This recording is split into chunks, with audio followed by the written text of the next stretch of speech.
तो आज हम पढ़ेंगे Faraday's law of electrolysis. Faraday के विद्युत अपघटन के नियम है। तो दो नियम है फैराडे के। पहला फर्स्ट लॉ क्या कह रहा है, देखो, the mass of substance deposited और the gas liberated is directly proportional to the amount of charge passing through solution. तो क्या है, देखो, सबसे पहले मैं थोड़ा आपको इलेक्ट्रोलिसिस के बारे में बता देता हूँ। इलेक्ट्रोलिसिस कैसे होता है, देखो, विद्युत अपघटन की क्रिया। विद्युत अपघटन में क्या होता है, सब ये आपके ये सेल रहती है, क्या है, ये सेल है। इस सेल में क्या होता है, दो इलेक्ट्रोड्स लगे रहते हैं। ये दो इलेक्ट्रोड लगे हैं इस टाइप से, ठीक हो गया। एक को हम बोलेंगे क्या, एनोड बोलते हैं, और दूसरे को हम बोलते हैं कैथोड। ठीक है, दूसरा हमारा कैथोड हो जाता है। अब क्या करते हैं, इसको हम एक बैटरी से जोड़ देंगे इस टाइप से, इस टाइप से एक बैटरी से जोड़ दिया। बैटरी के पॉजिटिव टर्मिनल से कनेक्ट करेंगे आप एनोड को, और नेगेटिव टर्मिनल से बैटरी कनेक्ट करेंगे आप कैथोड को। ठीक है, और इस सेल के अंदर क्या बना रहता है, विद्युत अपघट्य बना रहता है। क्या बना रहता है, विद्युत अपघट्य। अब जैसे इसमें इलेक्ट्रिसिटी पास होगी, जैसे इसमें विद्युत धारा प्रवाहित होगी, तो क्या होगा, जो उसके अंदर का विद्युत अपघट्य होगा वो अपने आयनों में टूटेगा। उसमें कुछ एनायन बनेंगे और कुछ कैटायन बनेंगे। पॉजिटिव और नेगेटिव दो टाइप के आयन बनेंगे उसमें, एनायन और ऋणायन और धनायन बनेंगे। अब क्या होगा, एनायन का मतलब इसके पास इलेक्ट्रॉन की अधिकता होगी, तो ये कहां की ओर जाएगा, क्योंकि एनोड पॉजिटिव चार्ज से कनेक्टेड है, तो ये एनोड की ओर जाएगा। एनोड की ओर जाएगा और अपना इलेक्ट्रॉन वहां त्याग कर देगा और अपना स्टेबल वहां पर हो जाएगा। किस पे, एनोड पे। और उसके बाद जो है कैथोड होता है, सॉरी जो कैटायन होता है, कैटायन पे इलेक्ट्रॉन की कमी है, और कमी कौन पूरा करेगा, क्योंकि कैथोड आपका नेगेटिव टर्मिनल से कनेक्ट है, तो इसके पास यहां जाएगा, ये यहां से इलेक्ट्रॉन ले लेगा, तो ये पॉजिटिव आयन यहां जमा हो जाएगा, इलेक्ट्रॉन लेके वहां स्टेबल होके कैथोड के ऊपर जमा होगा। बात समझ में आ गई। अगर सपोज ये H पॉजिटिव आयन है, H पॉजिटिव आयन है, तो यहां जाके अपना इलेक्ट्रॉन लेगा और अपना गैस फॉर्म में, क्योंकि हाइड्रोजन है ना, गैस फॉर्म में लिबरेट हो जाएगा, यानी या तो गैस फॉर्म में लिबरेट हो जाएगा। अगर ये Cu2 पॉजिटिव होता है कैटायन में, Cu2 पॉजिटिव होता तो क्या करता, ये सीधे यहां से कैथोड पे जाता और अपना 2 इलेक्ट्रॉन वहां ले लेता और अपना कॉपर वहां जमा हो जाता कैथोड पे। बात समझ में आई। तो ये प्रक्रिया आपकी किसकी है, विद्युत अपघटन। ये जो इलेक्ट्रॉन्स यहां दे रहे हैं या यहां ले रहे हैं, अपने आपको क्या कर देते हैं, डिस्चार्ज करते हैं। इसको बोलते हैं discharge of dear charges, charge का डिस्चार्ज कर रहे हैं। बात समझ में आ गई। तो ये प्रक्रिया आपकी इलेक्ट्रोलिसिस की। तो फैराडे का नियम इसी से संबंधित है। क्या कहता है, देखो बच्चों, यहां से Cu2 पॉजिटिव चार्ज जो कैटायन था वो गया, इलेक्ट्रॉन लिया, वहां Cu2 पॉजिटिव जमा हो गया इलेक्ट्रॉन कैथोड पे। ठीक है, तो ये जितना अमाउंट ऑफ Cu2 पॉजिटिव जमा होगा, कितना जमा होगा, ये Cu2 पॉजिटिव वहां जाएगा, 2 इलेक्ट्रॉन ले लेगा तो कॉपर, खाली कॉपर बन जाएगा। 2 इलेक्ट्रॉन इसने लिए तो क्या बन गया, कॉपर बन गया, तो कॉपर वहां जमा हो जाएगा। तो कितना कॉपर जमा होगा, कितना मास उस कॉपर का जो जमा होगा, उसका मास कितना होगा। तो फैराडे का पहला नियम कहता है कि जो कॉपर जमा होगा उसका मास जो होगा वो डायरेक्टली प्रोपोर्शनल होगा। किसके होगा, जितना आपने इसमें करंट दिया है, यानी चार्ज दिया है।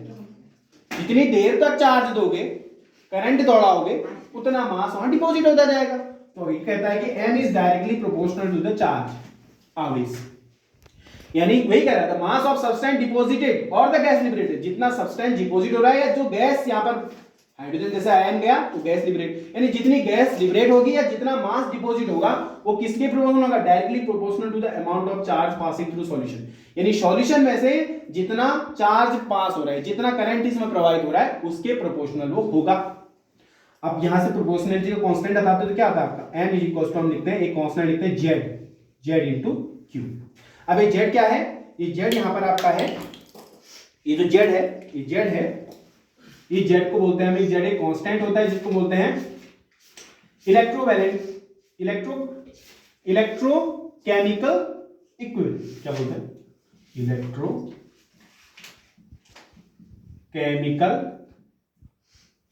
इक्विवेलेंट, ये कांस्टेंट इसका नाम है इलेक्ट्रोकेमिकल इक्विवेलेंट। रासायनिक, विद्युत रासायनिक तुल्यांक, क्या बोलेंगे इसको हम, विद्युत रासायनिक तुल्यांक। ये कांस्टेंट है। अगर आपको Z निकालना है, अभी बताता हूं जेड कैसे निकालेंगे। देखो m is equal to Z निकालने के लिए क्या होता है, जेड इज इक्वल टू होता है हमारा तुल्यांक भार बटे फेरेड। जेड बराबर होता है तुल्यांक भार बटे फेरेड, यानी जो यहां जमा हो रहा है उसका तुल्यांक भार निकालेंगे बटे फेरेड। फेरेड क्या होता है, फेरेड बोलते हैं हम एक मोल इलेक्ट्रॉन में कितना आवेश है, यानी charge on 1 mole of electron, यानी एक मोल इलेक्ट्रॉन पर जितना आवेश होता है, जितना चार्ज है उसको हम फेरेड बोलते हैं। ठीक है, अब आपको पता है एक इलेक्ट्रॉन में कितना चार्ज होता है, 1.6 × 10⁻⁻19 कूलम का होता है। ऐसी एक मोल आपके पास, सपोज इतना है, एक मोल है, मान इतना एक मोल आपके पास इलेक्ट्रॉन है, तो एक मोल इलेक्ट्रॉन में टोटल कितना चार्ज हो जाएगा, कितना आवेश हो जाएगा, तो वो टोटल जो होता है वो अराउंड आता है आपका 96500 कूलम। तो ये होता है एक फेरेड, ये फेरेड इसको बोलते हैं, एक फेरेड इतने की होता है, ये आपको क्वेश्चन में दिया है। ठीक है, और ऊपर आपका रहता है इक्विवेलेंट वेट, यानी उसका तुल्यांकी भार। तुल्यांकी भार कैसे लिखते हैं हम, अणुभार बट्टे क्या होता है, तुल्यांकी भार क्या लिखते हैं हम, यानी equivalent weight is equal to molar mass, उसका मोलर मास, मोलर वेट जो भी है, मोलर मास डिवाइडेड बाय क्या, डिवाइडेड बाय क्या, ई निकालने का तरीका बता रहा हूं आपको, ये तो आप चलो समझ में आ गया। ई कैसे निकालो, ई निकालोगे आप उसका मोलर वेट कितना है, मोलर मास कितना है, डिवाइडेड बाय यहां पर इस केस में कितने इलेक्ट्रॉन का ट्रांसफर कर रहे हैं। सपोज कॉपर पॉजिटिव 2 पॉजिटिव था, 2 इलेक्ट्रॉन का ट्रांसफर किया तो कॉपर बन गया, तो इसका मतलब 2 इलेक्ट्रॉन का ट्रांसफर है, यानी जितना, उसको मैं x लिख देता हूं, x means the number of electron transfer, यानी जितने इलेक्ट्रॉन इसने ट्रांसफर कर दिए वो x कहलाएगा। इस प्रकार से आप e निकाल पाएंगे। ठीक है, e निकलेगा तो z is equal to e by f। अब आपको पता है 96500 कूलम होता है, तो आप लिख सकते हैं m is equal to z, q होता है आपका i इंटू टी, पढ़ा होगा आपने, q is equal to i T होता है, i is for current, t is for time, समझ में आता है। तो ये आपका फॉर्मूला बन जाता है m is equal to z i T. This is the Faraday's first law, Faraday का पहला नियम है, यानी जो इसमें आप जितना चार्ज दोगे उतना ही ज्यादा यहाँ पर मास इकट्ठा रहेगा, जितनी देर तक चार्ज दे दो, यानी चार्ज आपने ज्यादा मात्रा में चार्ज दो, इसको ज्यादा मात्रा में करंट दौड़ाओ, तो ज्यादा मात्रा में यहाँ पर जो सब्सटेंस है वो डिपॉजिट होता रहेगा, है ना, यानी the substance deposited on the electrode is directly proportional to the charge, जितना चार्ज इसमें फ्लो करा है अपने सॉल्यूशन में। बात समझ आ गई, this is the first law of Faraday, Faraday का पहला नियम। ठीक है, समझ में आ गई। अब सेकंड नियम क्या कहता है, सेकंड लॉ क्या है, if the same amount of electric charge is passed through different electrolyte। अब सपोज यहां पर तो एक इलेक्ट्रोलाइट है और मेरे पास एक से ज्यादा इलेक्ट्रोलाइट्स है, सपोज मैं यहां पर लिख रहा हूं एक से ज्यादा इलेक्ट्रोलाइट है, सपोज दो इलेक्ट्रोलाइट लेता हूं मैं, 2 सेल टाइप के ले लेता हूं। ठीक है बच्चों, ये एक इलेक्ट्रोलाइट है, इसके सेल के अंदर एक इलेक्ट्रोलाइट भरा है, ये दूसरा सेल है, इसके अंदर हमने दूसरा इलेक्ट्रोलाइट भरा है, समझाता कि देखो इसमें भी इलेक्ट्रोड लगे होंगे,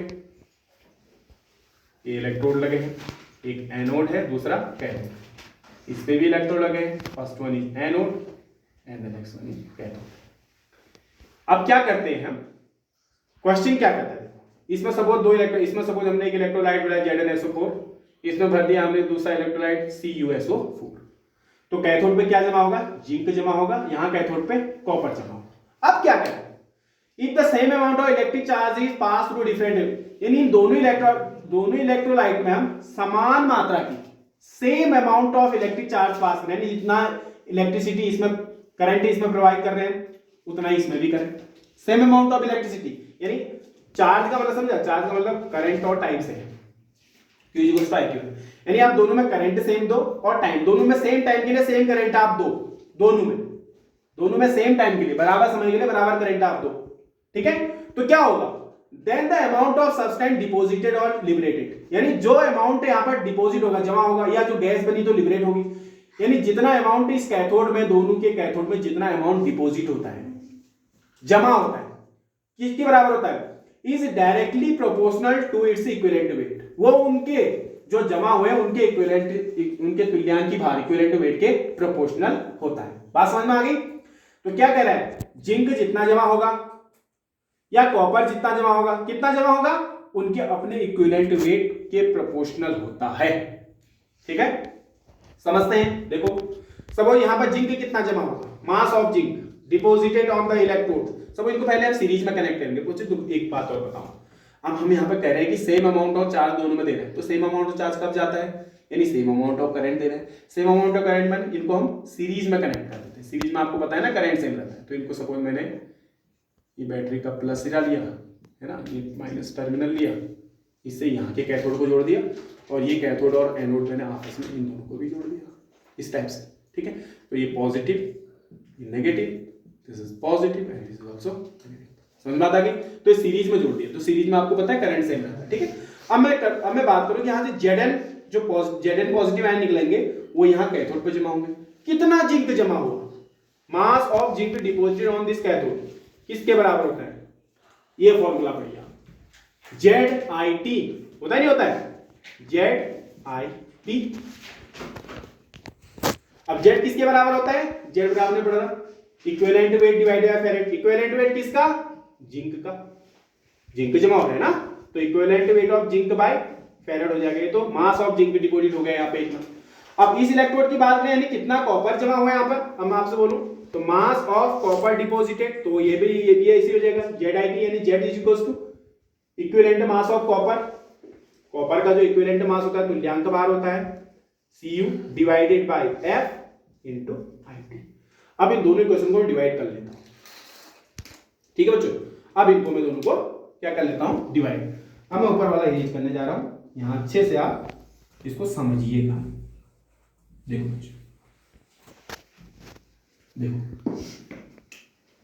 ये हो जाएगा MZn divided by MCU is equal to IT cancel हो जाएंगे, F से F कैंसिल हो जाएगा, तो बचा क्या आपका इक्विवेलेंट वेट ऑफ Zn यानी Zn का जिंक का तुल्यांकी भार बटे इक्विवेलेंट ऑफ कॉपर यानी कॉपर का तुल्यांकी भार। तो देख रहे हैं ना, mass of zinc deposited is directly proportional to its equivalent weight. यही तो कह रहे हैं हम, जितना अमाउंट डिपॉजिट हो रहा है वो किसके प्रोपोर्शनल है, उनके तुल्यांकी भारों के प्रोपोर्शनल होता है। तो आप कह सकते हैं यहां से, आप सपोज दो अलग अलग आपने ले लिए, तो यहां से आप कह सकते हैं M is proportional to equivalent wait.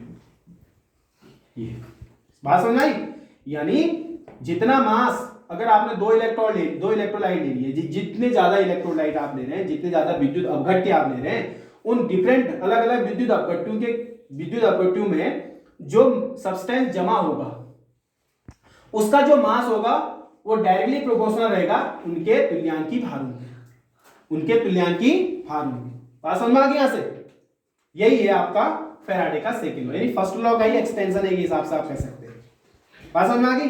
तो इससे रिलेटेड अब न्यूमेरिकल से आपके बहुत बहुत इंपॉर्टेंट रहते हैं, तब जाके आपको पूरी कहानी समझ में अच्छे से आई। चलिए नोट डाउन।